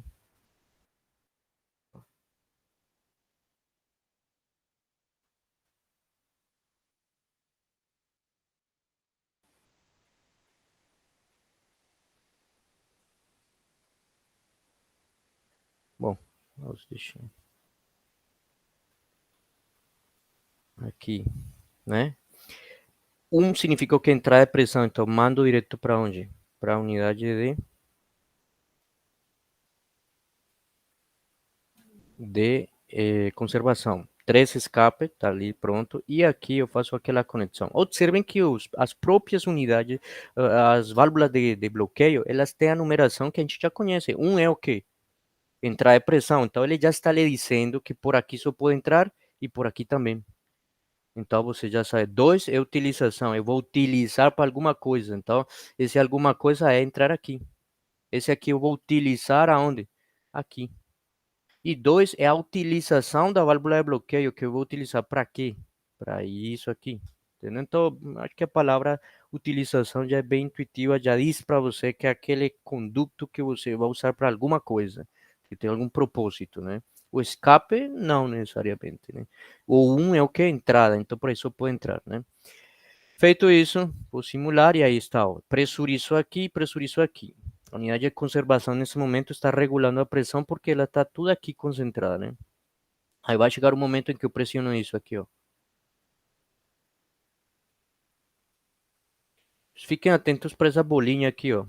Essa bolinha aqui, ela vai de um local para outro, né? Então, quando eu pressiono, a pressão vai por aqui e essa bolinha se desloca para a direita, né? Permitindo a passagem do ar por 2. Se eu pressiono aqui, o que a gente espera é que essa bolinha continue na mesma posição que está aqui, ó. Tá vendo? Não muda de posição a bolinha, né? Agora, se eu pressiono aqui, muda, né? Depois ela recua. E aí está, né? Pressionei aqui. Se eu soltar esse botão, o ar tem que voltar por aí mesmo, né? De 2 para 1 na válvula de bloqueio. Aí, ó. Volta, só que agora saindo pelo escape dessa válvula aqui, né? É basicamente o que eu queria mostrar, assim, no dia de hoje, né? Mas, só como para a gente não ficar muito... Vejamos um exemplo de sequências de comando, né? já para fechar a aula de hoje, né? O que que seria uma sequência de comando, né? Tipo assim, isso aqui é um exemplo simples, né? Eu tenho duas plataformas que funcionam com cilindros pneumáticos de dupla ação, né? Tenho uma esteira, né? As caixas vêm pela esteira e passam aqui na plataforma, certo? Que é a parte superior de um êmbolo, né? De um cilindro, né? Pneumático de dupla ação. Quando essa chave fim de curso, aliás, vou usar a caneta aqui, ó. Quando essa chave fim de curso aqui é acionada, esse cilindro tem que subir, tem que levantar até chegar aqui, né? A essa posição. Estando aqui, uma chave fim de curso acionada, esse cilindro que está aqui vai avançar, levando, digamos assim, as caixas, né, os objetos para a outra esteira. Então, na verdade, esse aqui é um sistema de transporte, só que com mudança de altura, né, baseado em que? Em dois cilindros, A e B, de duplação. Se a gente for analisar isso no tempo, seria o quê? Ó? No primeiro, vamos analisar isso no tempo, mas dividindo o tempo em quê? Em intervalos, em janelas, né? Então, por exemplo, aqui tem uma primeira janela, segunda, né, terceira e quarta, né, lá. E depois da quarta janela, né, a gente repete todo esse processo, né? Então, por exemplo, aqui, no primeiro momento, A e B estão recuados, né, certo? Que seria lá as condições iniciais. Quando ele atinge essa chave fim de curso, né, quando essa, digamos, essa plataforma aciona, né, por causa do peso, né, então o que que vai acontecer? A passa de 0 para 1. Só que passa de 0 para 1 e a gente desenha, né, uma, digamos assim, digamos assim, uma linha reta, né, com um coeficiente angular. Por quê? Porque aí vai depender muito da velocidade, né? Se eu quero ir de 0 para 1, tipo assim, da posição 0 do recuado para a posição 1 de avançado do cilindro A, muito rápido, então essa linha deveria ser talvez, assim, né? Um pouco mais íngreme, né? Ou seja, um coeficiente angular maior. Então, por isso se utiliza muito essa concepção, né? Assumindo que são movimentos uniformes, né? No seguinte momento, que A está nessa posição e B está nessa, o que deve acontecer? B avança, então B agora passa de 0 para 1 e A continua aí, porque A não pode descer, né? Se A descer, a mercadoria vai junto com ela. Então, A tem que continuar lá em 1. Na terceira janela, o que acontece? B, né, que está nessa posição, porque ele avançou, né? B avançou, então B está aqui e A tem que estar aqui. Os dois estão avançados, né? Que seria essa situação aqui e aqui. Deve acontecer o que agora? A vai descer, né? A desce, né? Então, A vai descendo de 1 para 0, né? E B continua avançando. Então, pronto. É claro que eu poderia fazer as duas coisas ao mesmo tempo, mas aí vai ter um pequeno problema, que é o problema que talvez vou tratar na próxima aula, não na aula de hoje. Hoje eu só vou mostrar essa sequência, que é a sequência, digamos, não problemática em termos de solução, e na próxima aula trato a que seria mais problemática, que é quando você trabalha o princípio de superposição, né? Tipo assim, a gente vai ver isso depois, né? Aqui, por exemplo, primeiro desço A e B continua avançado, né? Já na próxima etapa, B recua e A já estava recuado, então A continua em 0 e B recua pela primeira vez, pela primeira vez, né? Essa seria a nossa sequência, só que aí o que acontece? Como criar uma sequência a partir desse desenho ou a partir do problema? A gente pega cada uma dessas janelas e vai colocar um mais para os avanços e um menos para os recuos, né? E quem que a gente coloca? Pois enfim, se a gente está aqui na primeira janela, quem foi que avançou? A, né? E B não. Então aqui vai ser A mais. Aqui, entre esses dois, quem foi que avançou ou recuou? Apenas B. Então aqui vai ser B mais, né? Em outras palavras, a gente só coloca, né, a letra do cilindro ou do atuador que tem mudança ou transição. Aqui quem teve transição foi A, então aqui é A menos. Aqui quem teve transição foi B, então é B menos. e essa sequência seria essa aí, né? Certo? E com essa sequência, a gente pode fazer um circuito de comando. Então, a gente tem isso aqui, daqui poderíamos ter variações na velocidade, que é o que eu estava falando. Então, essa mesma curva, esses mesmos desenhos poderiam ficar desse jeito aqui, se a gente aumentasse ou diminuísse a velocidade. E aqui seria um exemplo de como fazer isso, né? 100% pneumático, né? Aí você vê esse circuito e você não sei nem por onde começar, porque olhando assim desse jeito, parece que existe uma certa perícia para fazer aquilo, mas na verdade tem um método para isso, né? Aqui teríamos, por exemplo, um caso também, digamos, de sequência de comando. Como que funciona isso, né? Aqui, por exemplo, A avança, né? Nesse caso, esse cilindro leva a peça para essa posição aqui. Depois, o cilindro B também avança, ou seja, que esse aqui é como se fosse um fixador, né? Então, ele fixa pela parte superior e esse aqui azul fixa pela parte lateral, né? Fixando essa peça de madeira, né? E depois, essa mesma peça tem que outra vez recuar. Ou seja, aqui acontece o quê? Avança A, que é descer o cilindro de fixação 1, avança B, que é a unidade de avanço que está aqui, que segura pela lateral, e depois a mesma unidade que segura pela lateral da peça recua, ou seja, ela volta para sua posição original e depois recua o cilindro A, que é o que fixa pela parte superior. Mudou em alguma coisa? Mudou. Mudou que aqui tem um problema que é conhecido como superposição e não é possível ser feito com métodos clássicos de circuitos pneumáticos, mas isso aí tem também uma solução. Estou só mostrando os problemas. Esse aqui, por exemplo, é o problema, né? É o problema do que iria acontecer. Aliás, eu vou mostrar aqui para vocês no Fluid Sim. Acho que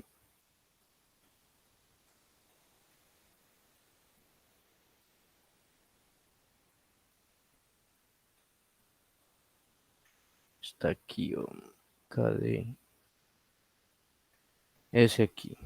Ainda não expliquei como fazer isso, é claro, mas eu vou só mostrar o que que acontece aqui. Eu vou fechar esse aqui, né? E vou simular esse aqui.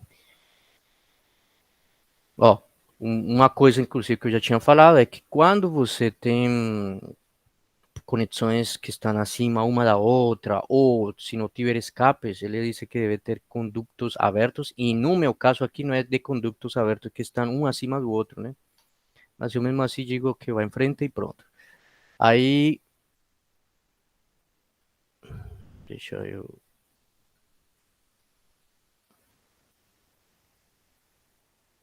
Bom,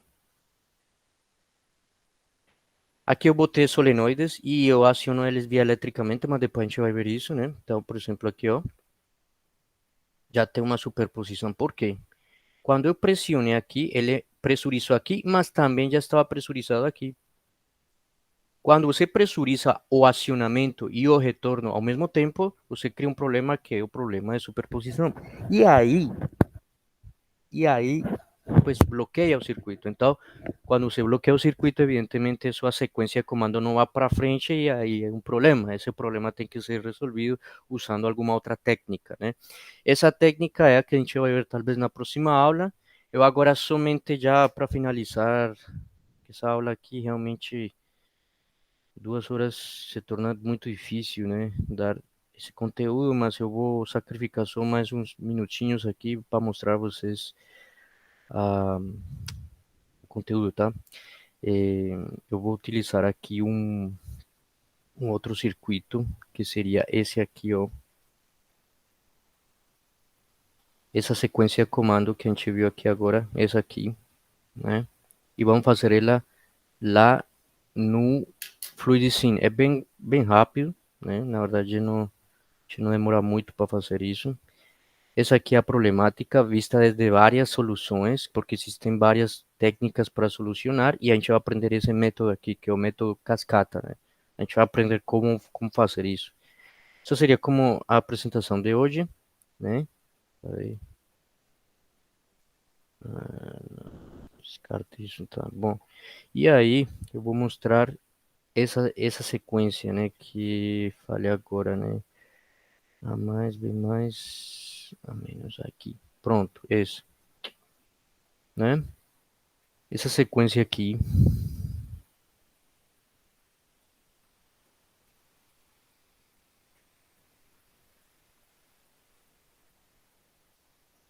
é aquela sequência A mais, B mais, A menos, B menos. Então, pressiono aqui, ó. Aciona A1. Aí se foi A mais, agora é B mais. E pronto, né? Bloqueou. Por quê? Porque isso aqui é um solenoide, ele está energizado com retenção. Então, vou soltar a retenção aqui. E aí, ó, A menos. E depois B menos. Então, esse seria o problema daquela plataforma de transporte que vimos aí, né? Como fazer isso? É basicamente desse jeito aqui, né? Peguei a válvula. Sempre que eu tenha um cilindro de duplação, eu vou precisar de quê? Vou precisar de uma válvula 5/2, que é essa aqui. Então, vai ter uma técnica que eu vou explicar na próxima aula. Já me vou concentrar na construção de circuitos pneumáticos, partindo de uma problemática e partindo de uma sequência de comando. Isso é o que a gente vai ver na próxima aula. Hoje apresentei os conceitos básicos, mostrei um pouquinho da ferramenta do FluidSym, né? Tudo isso que mostrei para vocês hoje já vou deixar aí no Schoology, como é costume eu faço. E é só isso por hoje, tá? Na próxima aula eu vou já começar só com FluidSym para que a gente faça outros exercícios e entender um pouco mais sobre a dinâmica desses circuitos, tá? Dúvidas até aí, gente? Sobre o assunto, não, professor. Eu queria perguntar só. Esse assunto é o assunto da nossa próxima prova, não é isso? Algumas coisas que eu passará para vocês aqui vai cair na prova, sim, algumas coisas, mas eu acho que eu vou me concentrar mais também no que hemos visto, no que a gente já viu tudo, CLP, programação, interpretação Ah, de certo. Essa CLP. é uma das dúvidas. E sobre a nossa lista, professor, a lista já foi passada tem um certo tempo Aham, e depois que ela foi passada, a gente viu várias outras coisas no ladder. aham.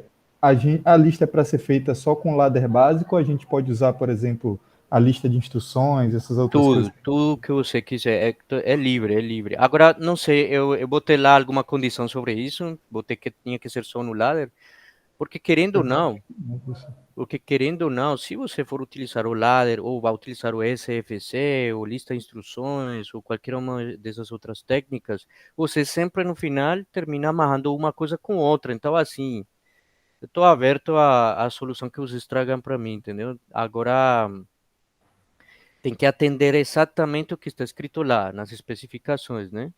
Certo? Desde que atenda o que está lá, tá tudo bem. Beleza, beleza. Tá bom, gente. Então, espera aí que eu vou parar aqui a gravação.